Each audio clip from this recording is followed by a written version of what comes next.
Acids और basis को समझने के लिए अगला कॉन्सेप्ट है बच्चों लुईस कॉन्सेप्ट, लुईस की संकल्पना।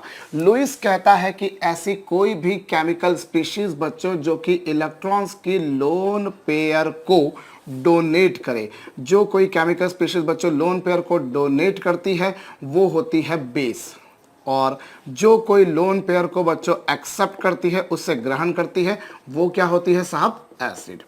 ऐसी कोई भी केमिकल स्पीशीज जो कि लोन पेयर को डोनेट कर रही है वो है बेस, और जो कोई लोन पेयर को एक्सेप्ट कर रही है बच्चों से ग्रहण कर रही है वो क्या है, एसिड। फॉर एग्जांपल हम अमोनियम आयन के बारे में ही चलिए बात करते हैं। अमोनियम आयन का फॉर्मेशन कैसे होता है बच्चों आप लोग देख चुके हैं भाई। नाइट्रोजन के आउटर मोस्ट ऑर्बिट में बच्चों 5 इलेक्ट्रॉन्स थे, 5 इलेक्ट्रॉन्स थे, और उसने 3 हाइड्रोजन के साथ में जुड़कर अपना ऑक्टेट तो कंप्लीट कर लिया, ये आपको पता है बच्चों। लेकिन हाइड्रोजन प्लस बेचारे के पास में एक भी इलेक्ट्रॉन नहीं है, जो था वो डोनेट कर चुका।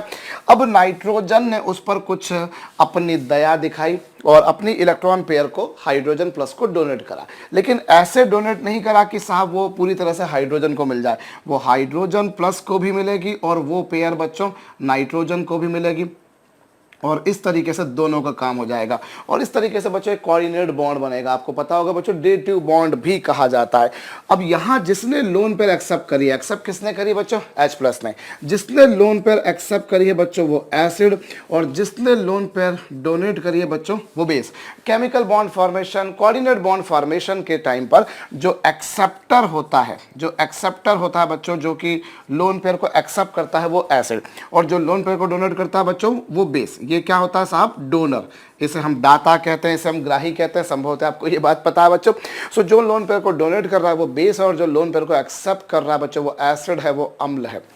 ये छोटी सी बात है बच्चों। तो ये लुईस की संकल्पना बड़ी छोटी सी है बच्चों, जिसने लोन पेयर डोनेट करी वो बेस, जिसने लोन पेयर गेन करा वो एसिड। और उदाहरण के तौर पर देखते हैं हम लोग, जैसे बच्चों हम बात करें BF3 का फॉर्म कि हम एक ऐसा प्रोडक्ट देख रहे हैं बच्चों जो कि अमोनिया के साथ है। तो यदि आप इस बारे में भी बात करें तो क्या पाएंगे बच्चों, ये लीजिए साहब, नाइट्रोजन के आउटर मोस्ट ऑर्बिट में 5 इलेक्ट्रॉन थे, 1 2 3 और 2 5, और 3 हाइड्रोजन के साथ में साहब ये जुड़ गया। ये लीजिए साहब 3 हाइड्रोजन के साथ में जुड़ गया। और BF3 के बारे में बात की जाए तो बच्चों ये लीजिए BF3 कुछ ऐसा बन जाता है। अभी बोरॉन के आउटर मोस्ट ऑर्बिट में बच्चों 3 इलेक्ट्रॉन थे, 3 फ्लोरीन के साथ में वो जुड़ गया। और इस तरीके से साहब यहाँ पर अगर ये नाइट्रोजन अपनी पेयर बोरॉन को इस तरह से दे कि उस पेयर पे बोरॉन को भी हिस्सा मिले और नाइट्रोजन को भी मिले, तो बच्चों यहाँ पर कोऑर्डिनेट बॉन्ड बन जाएगा, डेटिव बॉन्ड बन जाएगा। और डेटिव बॉन्ड बनते समय बच्चों जो डोनर होता है वो होता है बेस, और जो एक्सेप्ट करता है बच्चों यानी कि ग्रहण करता है बच्चों वो क्या होता है, एसिड। तो एक्सेप्टर वाला जो है बच्चों, जो एक्सेप्टर है वो क्या होगा यहाँ पर, एसिड होगा, और जो डोनर होगा बच्चों वो बेस होगा, वो क्षार होगा। तो लुईस की संकल्पना कह रही है कि जो लोन पेयर को डोनेट करे वो बेस, और जो लोन पेयर को एक्सेप्ट करे बच्चों वो एसिड। जैसे एग्जाम्पल के तौर पर बच्चों हम लोग कोऑर्डिनेट कंपाउंड्स के बारे में भविष्य में आगे चल के पढ़ेंगे। जैसे ये कोऑर्डिनेट कंपाउंड बच्चों CrH2O होल 6 3+, आप इस बारे में बात करें, या बच्चों आप NiCO होल 4 के बारे में बात करें, या बच्चों आप ये लीजिए साहब आप कॉपर NH3 होल 4+ के बारे में बात करें। ऐसे ढेरों सारे कंपाउंड्स आपको भविष्य में भी पढ़ने को मिलेंगे बच्चों। अब यहाँ ये जो क्रोमियम है, निकल है, कॉपर है, ये जो लिखे हुए हैं बच्चों आपने, ये निकल है, क्रोमियम है, कॉपर है, इन्हें हम कहा करते हैं सेंट्रल मेटल आयन। इन्हें आप क्या कहा करते हैं बच्चों, these are known as central metal ion, केंद्रीय धातु आयन। और ये जो सेंट्रल मेटल आयन्स होती हैं बच्चों, these have tendency of accepting lone pair, इनमें लोन पेयर को एक्सेप्ट करने की टेंडेंसी होती है बच्चों, ये इलेक्ट्रॉन पेयर को एक्सेप्ट करती हैं, और इसीलिए बच्चों ये एसिड होती हैं। These have a good tendency of accepting lone pairs. जो लोन पेयर को एक्सेप्ट करता है बच्चों वो एसिड, और जो लोन पेयर को डोनेट करता है, ये लीजिए साहब, इनने लोन पेयर को डोनेट करा, और जिन्होंने लोन पेयर को डोनेट करा बच्चों वो होते हैं यहाँ पर लिगेंड। इन्हें आप क्या कहा करते हैं बच्चे केमिस्ट्री की लैंग्वेज में, लिगेंड। और लिगेंड जो होते हैं बच्चों, these are donors, these are donor बच्चों, ये दाता होते हैं, और इसीलिए बच्चों ये बेस होते हैं। सो आई रिपीट बच्चों, जो सेंट्रल मेटल आयन है, जो केंद्रीय धातु आयन है, क्रोमियम है, निकल है, कॉपर है, ये क्या है बच्चों, दीज आर एक्सेप्टर्स, ये एक्सेप्ट करते हैं, और जो लोन पेयर को एक्सेप्ट करेंगे बच्चों वो एसिड होगा, और जो लोन पेयर को बच्चों डोनेट करेगा वो बेस होगा। तो लिगेंड्स आप ध्यान रखिए बच्चों, जो भी कॉम्प्लेक्स, ये जो स्क्वायर ब्रैकेट में आप लोग लिख रहे हैं बच्चों, दीर्घ कोष्ठक में आप जो लिखते हैं, ये कॉम्प्लेक्स कंपाउंड या कोऑर्डिनेट कंपाउंड कहलाते हैं बच्चों, और इसमें जो लोन पेयर को डोनेट करते हैं वो बेस, और जो लिगेंड्स होते हैं उनका काम डोनेट करने का होता है, वो बेस होते हैं बच्चों, और जिनमें लोन पेयर को एक्सेप्ट करने की टेंडेंसी मतलब सेंट्रल मेटल आयन, वो लुईस एसिड होंगे बच्चों। तो ये छोटी सी बात है बच्चों, बड़ा छोटी सी संकल्पना है कौन लुईस बेस है, कौन लुईस एसिड है। अब हम लोग लुईस एसिड के अगर उदाहरण देखें बच्चों, what are examples of Lewis acid, तो लुईस एसिड के कई सारे उदाहरण हो सकते हैं बच्चों। सबसे पहले आपके पास में वो मॉलिक्यूल्स या आयंस बच्चों जिनमें इनकम्प्लीट ऑक्टेट हो, जिनमें इनकम्प्लीट ऑक्टेट हो बच्चों, जैसे एग्जांपल के तौर पे BF3, जैसे एग्जांपल के तौर पे बच्चों AlCl3, या जैसे एग्जांपल के तौर पे H+ आयन ही था आपके पास में बच्चों, ये वो है जिनमें ऑक्टेट कंप्लीट नहीं है। जैसे और देखें BeF2, ऐसा कोई भी केमिकल कंपाउंड या मॉलिक्यूल बच्चों जिसमें इनकम्प्लीट ऑक्टेट। आप जानते हैं बोरॉन के पास में 3 इलेक्ट्रॉन होते हैं, 3 फ्लोरीन के साथ में शेयर करके 6 कर लेता है, लेकिन स्टिल उसे 2 इलेक्ट्रॉन चाहिए, यानी कि एक पेयर चाहिए, तो वो एसिड है बच्चों। ऐसे ही Al में भी वही फंडा था, एल्यूमिनियम के पास में 3 थे, 3 क्लोरीन के साथ में शेयर करके 6 कर लिए, लेकिन still it is requiring 1 more lone pair, so it is acid. Likewise H+, likewise BeCl2 वगैरह वगैरह। बेरिलियम के पास में 2 थे, 2 और 2 4 हो जाएंगे, लेकिन 4 होने के बाद भी 4 और इलेक्ट्रॉन्स उसे ऑक्टेट कंप्लीट करने के लिए चाहिए, मतलब 2 पेयर चाहिए बच्चों। तो ये क्या होंगे, लुईस एसिड होंगे। ठीक इसी प्रकार से बच्चों हमारे पास में ऐसे कोई मॉलिक्यूल या कंपाउंड बच्चों जिनमें वैकेंट d ऑर्बिटल हो, which have vacant d orbital, जिनमें रिक्त d कक्षक हो बच्चों, वैकेंट d ऑर्बिटल्स। जैसे एग्जांपल के तौर पे बच्चों SiF4, सिलीनियम, सिलिकॉन, ये जो है आपके पास में बच्चों Si जो सिलिकॉन है बच्चों, सिलिकॉन के पास में वैकेंट d ऑर्बिटल होता है भैया, आपको पता है कार्बन 3rd पीरियड में आता है, सॉरी कार्बन 2nd पीरियड में आता है, लेकिन उसी का होमोलॉग सिलिकॉन जो होता है बच्चों वो 3rd पीरियड में आता है। तो सिलिकॉन के पास में बच्चों वैकेंट d ऑर्बिटल है, या इसी तरह से सिलिकॉन के नीचे बच्चों जर्मेनियम, जर्मेनियम में भी वैकेंट d ऑर्बिटल है। ऐसे ही बच्चों PCl3, इसमें भी d ऑर्बिटल है, हालांकि PCl3 में एक लोन पेयर भी होगी, तो हम यहाँ अगर PCl5 बोलें तो PCl5 में लोन पेयर है बच्चों, PCl5 में लोन पेयर है, इसलिए लोन पेयर नहीं है, सॉरी वैकेंट d ऑर्बिटल है। फास्फोरस के पास में रिक्त d कक्षक है बच्चों, इसीलिए। और इसी तरह से बच्चों अगर मैं XCF2 के बारे में बात करूं तो इसमें भी वैकेंट, जिसमें वैकेंट d ऑर्बिटल है, कुल मिलाकर रिक्त d कक्षक है बच्चों। d ऑर्बिटल आपको पता है क्या, अकोमोडेट एटमोस्ट 10 इलेक्ट्रॉन्स, और इनमें d ऑर्बिटल खाली पड़ा हुआ था, इनमें था, इसमें था, इसमें था, और भी हो सकते हैं बच्चों जिनमें किसी में वैकेंट d ऑर्बिटल होगा, वो सब के सब जो होंगे बच्चों वो लुईस एसिड होंगे। लुईस एसिड के उदाहरण के तौर पर बच्चों हम लोग और उदाहरण ले सकते हैं, जैसे कि मैं आपको बताऊं कैटायंस, कैटायंस जैसे कि बच्चों sodium plus ion, magnesium 2+ ion. हालांकि ये ज़्यादा, क्योंकि इनका ऑक्टेट एक्चुअली 1 इलेक्ट्रॉन या 2 इलेक्ट्रॉन रिलीज कर देने के बाद इनका ऑक्टेट कंप्लीट हो चुका है। आफ्टर रिलीज ऑफ 1 इलेक्ट्रॉन और 2 electrons their octet is already complete, so they have very less tendency of accepting pair. मुश्किल है, क्योंकि देखिए इन्होंने 1 इलेक्ट्रॉन या 2 इलेक्ट्रॉन इसलिए रिलीज करे थे ना, क्योंकि ये ऑक्टेट कंप्लीट करना चाहते थे। अब सोडियम ने 1 इलेक्ट्रॉन रिलीज कर दिया या मैग्नीशियम ने 2 इलेक्ट्रॉन रिलीज कर दिया, तो इनका ऑक्टेट कंप्लीट हो गया, तो अब इनको लोन पेयर को गेन करने की टेंडेंसी कम रहेगी, लेकिन रहेगी, इसलिए लुईस एसिड होंगे बच्चों। इसी तरह से हम सिल्वर प्लस के बारे में बात करें बच्चों, silver plus ion is a very good Lewis acid. Silver plus है साहब आपके पास में, कॉपर 2+ है आपके पास में, Fe3+ है। सो ये सभी के सभी जो कैटायंस है बच्चों, cations have a good tendency of accepting lone pair, ये सब लुईस एसिड होंगे बच्चों। इसके अलावा आपके पास में ऐसे भी कुछ मॉलिक्यूल्स हो सकते हैं बच्चों जिनमें मल्टीपल बॉन्ड्स हो, जिनमें क्या हो बच्चों, मल्टीपल बॉन्ड, बहुआबन, लेकिन वो मल्टीपल बॉन्ड जो हो वो 2 डिफरेंट एलिमेंट्स के बीच हो। मैं बताता हूँ, ये देखिए कार्बन डाइऑक्साइड, अभी कार्बन डाइऑक्साइड जो है बच्चों, इसमें कार्बन और ऑक्सीजन के बीच में डबल बॉन्ड है। मल्टीपल बॉन्ड में कुछ भी हो सकता है, may be double bond, may be triple bond.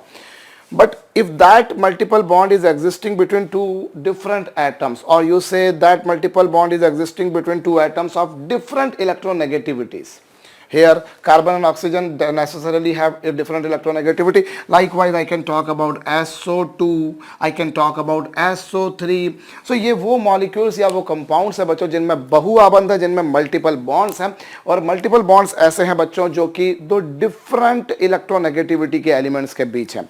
तो ये भी बच्चों क्या होंगे, लुईस एसिड की तरह काम करेंगे। ऐसे ही बच्चों हमारे पास में ऐसे एलिमेंट्स भी होंगे बच्चों जिनमें सेक्सटेट हो। सेक्सटेट मतलब जिनके आउटर मोस्ट ऑर्बिट में बच्चों 6 इलेक्ट्रॉन्स हो। Here this has 6 electrons in the outermost shell. Likewise sulfur, this also has 6 electrons in the outermost shell. ऐसे कोई भी एलिमेंट या आयंस बच्चों जिनमें सेक्सटेट हो, मतलब जिनके अंतिम कोश में बच्चों 6 इलेक्ट्रॉन हो। फॉर एग्जांपल जैसे ये ऑक्सीजन है, अब ऑक्सीजन की रिएक्शन यदि बच्चों मैं SO2 से करता हूं तो क्या होगा, उस केस में ऑक्सीजन को सल्फर जो है बच्चों वो लोन पेयर डोनेट करेगा। आपको SO3 का स्ट्रक्चर पता है, आपको SO3 का स्ट्रक्चर पता है बच्चों। तो SO2 यहां पर SH, इस केस में SO2 बेस की तरह काम कर रहा है और ऑक्सीजन एसिड की तरह काम कर रहा है। अभी SO2 को आपने हालांकि लुईस एसिड के तरह भी लिखा है, बट SO2 कभी कभी लुईस एसिड, कभी कभी लुईस बेस की तरह भी काम करता है। When a multiple bond is existing between two atoms of different electronegativity, I repeat बच्चों, तो वो एसिड होगा। तो ये एसिड भी होगा, लेकिन इस केस में SO2 क्या होगा बच्चों, बेस की तरह काम करेगा। जैसे आप लोगों ने ब्रॉन्स्टल लॉरी में देखा कि कभी कभी कोई कंपाउंड या मॉलिक्यूल या आयन ऐसा भी होता है बच्चों जो एसिड बेस दोनों की तरह काम करता है। तो वैसे ही बट पर्टिकुलरली इस केस में व्हाट आई मींट कि साहब ऑक्सीजन जो है it is working like a Lewis acid, oxygen is accepting a lone pair from SO2। तो बच्चों अगर हम लुईस एसिड के उदाहरण देखें तो वो ये है। इसी तरीके से बच्चों यदि हम लोग ऐसे उदाहरण देखें बच्चों जो कि लुईस बेस हैं, लुईस क्षार हैं, तो लुईस क्षारों के तौर पे आप किनको ले सकते हैं बच्चे, जिनमें लोन पेयर्स हो, हैविंग लोन पेयर, जिनमें एकांकी युग्म रखे हो बच्चों, विच हैव लोन पेयर, एकांकी युग्म। ये लीजिए साहब लोन पेयर, जैसे कि एग्जांपल के तौर पे बच्चों अमोनिया, अमोनिया में लोन पेयर है, अमोनिया में लोन पेयर है। या इसी में अभी आगे चल के आप लोग बच्चों अमीन्स के बारे में पढ़ेंगे, ये एक इसमें भी लोन पेयर है। आर का मतलब मेरे ख्याल से आप समझ रहे होंगे अल्काइल ग्रुप, आर का मतलब यहाँ पर क्या बच्चों, अल्काइल ग्रुप। तो और देखिए ये लीजिए साहब PCl3, फास्फोरस के पास में लोन पेयर पड़ी है। तो अगर PCl3 लुईस एसिड की तरह भी काम कर सकता है, क्योंकि फास्फोरस के पास में वैकेंट d ऑर्बिटल भी है, फास्फोरस के पास में बच्चों वैकेंट d ऑर्बिटल भी है, इसलिए फास्फोरस लुईस एसिड की तरह भी काम कर सकता है। भाई अगर किसी में वैकेंट d ऑर्बिटल है तो वो लुईस एसिड है, और अगर लोन पेयर है तो वो लुईस बेस है। तो it can work like both.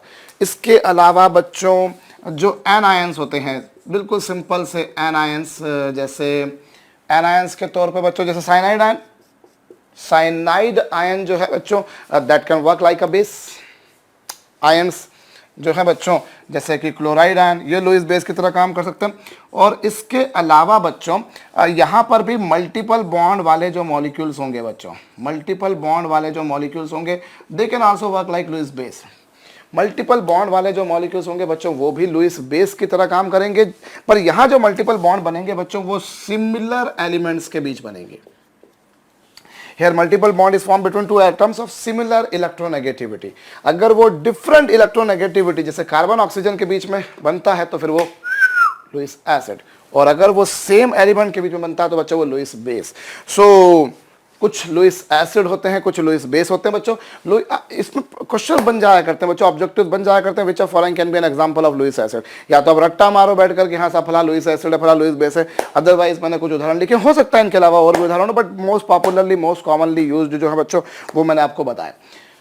अगर ऑक्टेट लिख दिया भैया, इसके लिए थोड़ा सा क्षमा चाहूंगा, मेरी अंग्रेजी आपको पता है बहुत अच्छी है। इनकम्प्लीट ऑक्टेट अगर है बच्चों, तो इनकम्प्लीट ऑक्टेट है तो दे हैव टेंडेंसी भाई वो लोन पेयर और गेन कर सकते हैं। या फिर अगर वैकेंट d ऑर्बिटल है तो d ऑर्बिटल को भरने के लिए अपना घर भरना चाहते हैं भैया। या फिर जो कैटायंस होंगे, cations obviously they have good tendency of accepting lone pair, positive charge है। इसके अलावा बच्चों अगर मल्टीपल बॉन्ड है तो डिफरेंट एलिमेंट्स के बीच में, या दो ऐसे एलिमेंट्स के बीच में जिनकी इलेक्ट्रोनेगेटिविटीज में डिफरेंस है, वो तभी पॉसिबल है जब दोनों एलिमेंट्स डिफरेंट हो, या फिर बच्चों जो जिनमें सेक्सटेट हो, मतलब आउटरमोस्ट शेल में 6 इलेक्ट्रॉन्स हो। They may be atom, they may be ions as well. Lewis base के तौर पर देखा जाए बच्चों तो जिनमें लोन पेयर पड़ी हुई है, जैसे ये और भी ढेरों सारे उदाहरण आपको मिल सकते हैं। जैसे एक जामफल के तौर पे भैया मैं वाटर के बारे में बात करूं, it has 2 lone pairs of electrons, anions या फिर मल्टीपल बॉन्ड। एक बात मैं आपको बताऊं बच्चों, जो कि जितने भी ब्रॉन्स्टन बेस होते हैं उनमें क्या टेंडेंसी होती है बच्चों, प्रोटॉन को गेन करने की। गौर कीजिएगा बच्चों, जो ब्रॉन्स्टन बेस होते हैं, ब्रॉन्स्टन से मतलब मेरे ख्याल से आप समझ गए होंगे बच्चों, जिनमें ब्रॉन्स्टन बेस जो होते हैं, जो लोन पेयर जो H+ को गेन करते हैं, जो प्रोटॉन को एक्सेप्ट करते हैं, जो ब्रॉन्स्टन बेस होते हैं बच्चों, वो निश्चित रूप से वो लुईस के भी बेस होते हैं, वो लुईस के भी बेस होंगे। क्यों? क्योंकि ब्रॉन्स्टन बेस कौन होंगे, जो प्रोटॉन को एक्सेप्ट करेंगे, और प्रोटॉन को एक्सेप्ट करने का काम कौन करेगा, जिसके पास में लोन पेयर पड़ी हो। आप देखिए थोड़ी देर पहले मैंने आपको बताया था अमोनिया, अमोनिया ब्रॉन्स्टन बेस था क्योंकि वो प्रोटॉन को एक्सेप्ट कर सकता था, और अमोनिया ही लोन पेयर को डोनेट भी कर सकता है। घंटी बजाइए भाई, अमोनिया ब्रॉन्स्टन बेस है क्योंकि ये H+ को गेन कर सकता है, करेक्ट, और वही अमोनिया लोन पेयर को डोनेट भी कर सकता है। सो एक हमारे पास में समरी है बच्चों की, जो ब्रॉन्स्टन बेस होते हैं वो लुईस बेस भी होते हैं। आप लिख सकते हैं बच्चों, all the Bronsted bases are also Lewis bases. आप कोई भी उदाहरण ले लीजिए, ये ब्रॉन्स्टन बेस है, ये ब्रॉन्स्टन बेस है बच्चों, ये लुईस बेस भी है, क्योंकि they have tendency of accepting proton. ये H+ को अट्रैक्ट कर सकता है, HCl बनाएगा, ये H+ को अट्रैक्ट करेगा, HCl बनाएगा। जो ब्रॉन्स्टन बेस होते हैं बच्चों वो लुईस बेस भी होते हैं। लेकिन एसिड में ऐसा कोई फिक्स नहीं, हो सकता है हो जाए, हो सकता है नहीं भी हो बच्चों। ब्रॉन्स्टन एसिड जो होंगे बच्चों वो लुईस एसिड भी हों, ऐसा जरूरी नहीं है, ऐसा जरूरी नहीं है भैया। क्यों नहीं है? जैसे आप उदाहरण के तौर पे अगर देखें तो मैं आपको बताऊं, ब्रॉन्स्टन एसिड का एग्जांपल बच्चों HCl, ब्रॉन्स्टन एसिड है लेकिन लुईस का एसिड नहीं है, ये लुईस का एसिड नहीं है। और भी कई सारे उदाहरण आपको मिल सकते हैं बच्चों, जो ब्रॉन्स्टन के एसिड होंगे पर लुईस के नहीं होंगे, हमेशा नहीं होंगे, मैं ऐसा भी नहीं कह रहा। बाई चांस आपको पता है बच्चों H2O जो है वो ब्रॉन्स्टन का एसिड है, ऐसा वो लुईस का एसिड नहीं है, बट हम उदाहरण निकाल सकते हैं, कुछ ऐसे उदाहरण जरूर निकाल सकते हैं बच्चों, जो ब्रॉन्स्टन के एसिड होंगे पर वो लुईस के एसिड नहीं होंगे। कुछ ऐसे भी होंगे जो होंगे, कुछ ऐसे भी होंगे जो होंगे। तो एक बात आप ध्यान रख लीजिए बच्चों, जो ब्रॉन्स्टन के बेस हैं वो लुईस के भी बेस होंगे। मैं फिर बोल रहा हूं बच्चों, ब्रॉन्स्टन का बेस वो होता है जो प्रोटॉन को एक्सेप्ट करता है, लुईस का बेस वो होता है बच्चों जो लोन पेयर को डोनेट करता है। बाई चांस ये ऐसी स्पीशीज है बच्चों जो लोन पेयर को डोनेट करने की टेंडेंसी भी रखती है और H+ को गेन करने की भी टेंडेंसी रखती है, इसलिए मैं बोल सकता हूं बच्चों all the Bronsted bases are also Lewis bases. Note down कीजिएगा, बट इट डजंट मीन कि सारे ब्रॉन्स्टन एसिड लुईस के एसिड होंगे, कभी कभार हो जाते हैं, कभी कभार नहीं भी होते हैं। तो ये तो हमने चलो लुईस के कॉन्सेप्ट के बारे में बात करी, छोटा सा कॉन्सेप्ट है बच्चों, और लगे हाथ तो हम लोग लुईस के कॉन्सेप्ट की कुछ एक लिमिटेशंस देख लेते हैं। तो मैं उसे समझने के लिए बच्चों इसको मिटा दूं, लिख लीजिएगा। अब इसकी लिमिटेशन क्या बच्चों, ऐसे कई सारे कंपाउंड्स हैं बच्चों जिनको लुईस नहीं समझा सकता। जैसे मैंने उदाहरण के तौर पर अभी आपको बताया बच्चों HCl is an acid, H2SO4 is an acid, H3PO4 is an acid, and the various chemical compound बच्चों which are acid, but Lewis नहीं बोलता। अब ये लोन पेयर गेन ही नहीं करते, तो लुईस के हिसाब से तो ये एसिड नहीं है। ये लोन पेयर गेन नहीं करते तो लुईस के हिसाब से ये एसिड नहीं है, लेकिन ये एसिड होते हैं। सो बच्चों there are various number of compound which are acids in actual, but Lewis can not explain them. सबसे पहली लिमिटेशन बच्चों लुईस के कॉन्सेप्ट की। दूसरी बात, लुईस के कॉन्सेप्ट के हिसाब से अगर देखा जाए बच्चों, तो एसिड बेस का जब एनकाउंटर होता है, एसिड बेस की जब रिएक्शन होती है तो कोऑर्डिनेट बॉन्ड बनता है, and coordinate bond formation is a slow process. When an acid and base are reacting together, then coordinate bond is being formed, which is of course a slow process. Lesser energy involvement takes place, but it has been a practical observation that when an acid and base react together, then chemical reaction is very fast and involves lot of amount of energy in that. So Lewis concept fails in that. भाई Lewis का concept कहां पर fail हो गया? Lewis बोलता है कि जब एसिड बेस रिएक्शन करेंगे तो कोऑर्डिनेट बॉन्ड बनेगा, और कोऑर्डिनेट बॉन्ड उपसहसंयोजक बंध बनेगा तो प्रक्रिया धीमी गति की होगी। लेकिन प्रायोगिक रूप से यह पाया जाता है कि वो धीमी नहीं होती, वो तीव्र होती है, जबकि लुईस बोलता है वो धीमी है। तो यहां जाके लुईस की संकल्पना जो है साहब फेल हो गई। ऐसे कुछ कंपाउंड्स हैं जो ब्रॉन्स्टन लॉरी के हिसाब से तो सॉरी जो एसिड थे, लेकिन लुईस उनको नहीं समझा पाया। तो ऐसी हमारे पास में बच्चों जनरली जो लुईस के कॉन्सेप्ट में जो एसिड या बेसिस के बारे में बात हो रही है बच्चों, वो बेसिकली हो रही है बच्चों कोऑर्डिनेट बॉन्ड के तरह से। जो भी कुछ हो रहा है वो कोऑर्डिनेट बॉन्ड की तरह से ही हो रहा है। बट कई बार ऐसी केमिकल रिएक्शंस आपको एसिड बेस की मिलेंगी बच्चों जिसमें कोऑर्डिनेट बॉन्ड नहीं बनता, कोऑर्डिनेट बॉन्ड नहीं बनता, पर फिर भी वो एसिड या बेस होते हैं। एक और बात जो हम लोगों ने पिछले थ्योरीज में पढ़ी, जैसे अर्हेनियस की थ्योरी में, ब्रॉन्स्टन लॉरी की थ्योरी में, हमने एसिड और बेसिस की स्ट्रेंथ के बारे में बात करी कि फला एसिड स्ट्रांग है, फला एसिड वीक है, कौन स्ट्रांग होगा कौन वीक होगा। लुईस इस बारे में कुछ नहीं बताता बच्चों। लुईस की कॉन्सेप्ट में एसिड या बेस की स्ट्रेंथ के बारे में लगभग कोई चर्चा नहीं होती। हालांकि कुछ एक एसिड्स या बेसिस ऐसे हैं जिनको आप लुईस की संकल्पना के आधार पर आप उनकी रिलेटिव स्ट्रेंथ को कंपेयर कर सकते हो कि हाँ साहब ये स्ट्रांग होगा, ये वीक होगा, ये वीक होगा, ये वीक होगा, इस तरह से। बट जनरलाइज वे में सामान्य तौर पे बच्चों एक बहुत इंपॉर्टेंट बात कि लुईस का जो कॉन्सेप्ट होता है, लुईस की जो संकल्पना होती है, वो एसिड्स या बेसिस की रिलेटिव स्ट्रेंथ या उनकी एक्चुअल स्ट्रेंथ के बारे में कोई चर्चा नहीं करती।